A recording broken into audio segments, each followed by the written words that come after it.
Clear কেশ। Hello' everyone.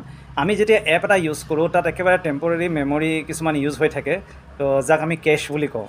সি বিভিন্ন ধৰণৰ data আপোনাৰ সংৰক্ষণ কৰি ৰাখে, আৰু যেতিয়া কেছটো বেছি হৈ যায় তেতিয়া আপোনাৰ এপটো শ্ল' হৈ যাব পাৰে, বা আপুনি ইউজ কৰোঁতে অসুবিধা হ'ব বা হেং মাৰিব পাৰে, যিটো মোৰ ক্ষেত্ৰত হৈছিল। যেতিয়া মই এফ বিটো চলাই আছিলোঁ, আপোনাৰ উইকলি চেলেঞ্জত ক্লিক কৰোঁ, তাৰ পিছৰ পেজটো খোল নাখায়, ঘূৰি থাকে। গতিকে মই তেতিয়া কি কৰিলোঁ, আপোনাৰ কেছটো ক্লিয়াৰ কৰি ল'লোঁ। কিদৰে কৰিব মই দেখুৱাই দিছোঁ। আপোনাৰ যিটো আপোনাৰ মোবাইলৰ ছেটিং আছে, মোবাইলৰ ছেটিংটোত গ'ল, ছেটিংছত গৈ এপছ পাব বা এপ্লিকেশ্যন পাব পাৰে। সেই এপছত গৈ ক্লিক কৰাৰ পিছত মেনেজ এপছ পাব।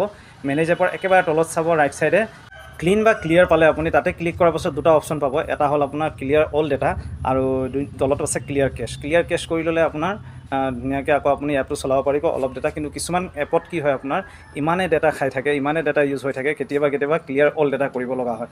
বিশেষকৈ ভিডিঅ' এডিটিং এপ যিটো আছে, এপবোৰ থাকে, সেই এপবোৰত আপোনাৰ বহুত ডেটা খাই থাকে।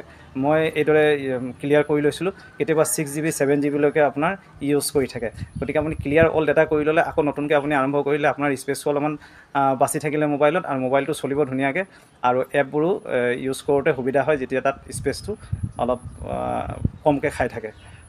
গতিকে এইদৰে ইনফৰ্মেটিভ ভিডিঅ'বোৰ মই আপোনালোকৰ কাৰণে লৈ আহি থাকোঁ। আজিলৈ আহিছোঁ। ভিডিঅ'টো ভাল লাগিলে শ্বেয়াৰ এটা কৰি দিব দুদিনৰ কাৰণে। Bye bye.